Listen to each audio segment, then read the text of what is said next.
जब हनुमान से हारे शनि। शनि के नाम से ही हर व्यक्ति डरने लगता है। शनि की दशा एक बार शुरू हो जाए तो 7.5 साल बाद ही पीछा छोड़ती है, लेकिन हनुमान भक्तों को शनि से डरने की तनिक भी जरूरत नहीं। शनि ने हनुमान को भी डराना चाहा, लेकिन मुंह की खानी पड़ी। आइए जाने कैसे। महान पराक्रमी हनुमान अमर हैं। पवन पुत्र हनुमान रघुकुल के कुमारों के कहने से प्रतिदिन अपनी आत्मकथा का कोई भाग सुनाया करते थे। उन्होंने कहा कि मैं एक बार संध्या समय अपने आराध्य श्री राम का स्मरण करने लगा तो उसी समय ग्रहों में पाप ग्रह मंदगति सूर्य पुत्र शनि देव पधारे। वह अत्यंत कृष्ण वर्ण के भीषणाकार थे। वह अपना सिर प्रायः झुकाए रखते हैं। जिस पर अपनी दृष्टि डालते हैं वह अवश्य नष्ट हो जाता है। शनिदेव हनुमान के बाहुबल और पराक्रम को नहीं जानते थे। हनुमान ने उन्हें लंका में दशग्रीव के बंधन से मुक्त किया था। वह हनुमान जी से विनयपूर्वक किंतु कर्कश स्वर में बोले, हनुमान जी, मैं आपको सावधान करने आया हूँ। त्रेता की बात दूसरी थी, अब कलयुग प्रारंभ हो गया है। भगवान वासुदेव ने जिस क्षण अपनी अवतार लीला का समापन किया उसी क्षण से पृथ्वी पर कले का प्रभुत्व हो गया। ये कलियुग है। इस युग में आपका शरीर दुर्बल और मेरा बहुत बलिष्ठ हो गया है। अब आप पर मेरी 7.5 की दशा प्रभावी हो गई है। मैं आपके शरीर पर आ रहा हूँ। शनिदेव को इस बात का तनिक भी ज्ञान नहीं था कि रघुनाथ के चरणाश्रितों पर काल का प्रभाव नहीं होता। करुणा निधान जिनके हृदय में एक क्षण को भी आ जाते हैं, काल की कला वहां सर्वथा निष्प्रभावी हो जाती है। प्रारब्ध के विधान वहां प्रभुत्वहीन हो जाते हैं। सर्व समर्थ पर ब्रह्म के सेवकों का नियंत्रण संचालन पोषण प्रभु ही करते हैं। उनके सेवकों की ओर दृष्टि उठाने का साहस कोई सुरसुर करे तो स्वयं अनिष्ट भाजन होता है। शनिदेव के अग्रज यमराज भी प्रभु के भक्त की ओर देखने का साहस नहीं कर पाते।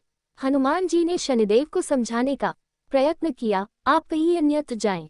ग्रहों का प्रभाव पृथ्वी के मरणशील प्राणियों पर ही पड़ता है। मुझे अपने आराध्य का स्मरण करने दें। मेरे शरीर में श्री रघुनाथ जी के अतिरिक्त दूसरे किसी को स्थान नहीं मिल सकता। लेकिन शनिदेव को इससे संतोष नहीं मिला। वह बोले, मैं सृष्टिकर्ता के विधान से विवश हूँ। आप पृथ्वी पर रहते हैं, अतः आप मेरे प्रभुत्व क्षेत्र से बाहर नहीं हैं।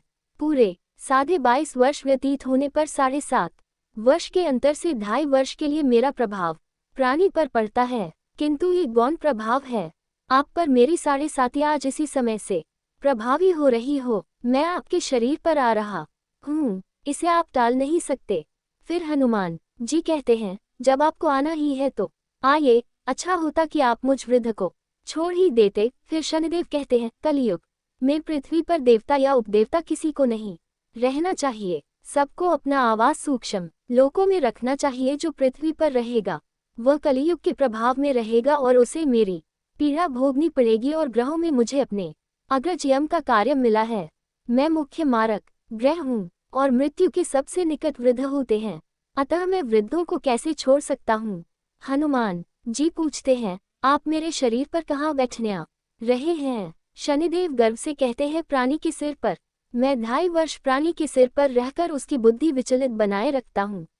मध्य के 2.5 वर्ष उसके उदर में स्थित रहकर उसके शरीर को अस्वस्थ बनाता हूँ। वह अंतिम 2.5 वर्ष पैरों में रहकर उसे भटकाता हूँ।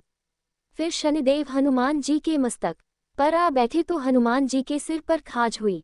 इसे मिटाने के लिए हनुमान जी ने बड़ा पर्वत उठाकर सिर पर रख लिया। शनिदेव चिल्लाते हैं, यह क्या कर रहे हैं आप। फिर हनुमान जी कहते हैं, जैसे आप सृष्टिकर्ता के विधान से विवश है वैसे मैं भी अपने स्वभाव से विवश हूँ।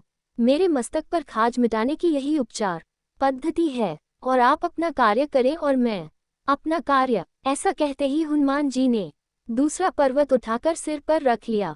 इस पर शनिदेव कहते हैं, आप इन्हें उतारिए, मैं संधि करने को तैयार हूँ। उनके इतना कहते ही हनुमान जी ने तीसरा पर्वत उठाकर सिर पर रख लिया तो शनिदेव चिल्ला कर कहते हैं, मैं अब आपके समीप नहीं आऊंगा। फिर भी हनुमान जी नहीं माने और चौथा पर्वत उठाकर सिर पर रख लिया। शनिदेव फिर चिल्लाते हैं, पवन कुमार त्राहि माम ताहि माम, रामदूत आंजनेयाय नमः। मैं उसको भी पीड़ित नहीं करूंगा जो आपका स्मरण करेगा।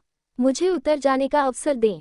हनुमान जी कहते हैं, बहुत शीघ्रता की अभी तो 5वां पर्वत शिखर बाकी है। और इतने में ही शनि मेरे पैरों में गिर गए और कहा, मैं सदैव आपको दिए वचनों को स्मरण रखूंगा। आघात के उपचार के लिए शनिदेव तेल मांगने लगे। हनुमान जी तेल कहाँ देने वाले थे? वही शनिदेव आज भी तेलदान से तुष्ट होते हैं।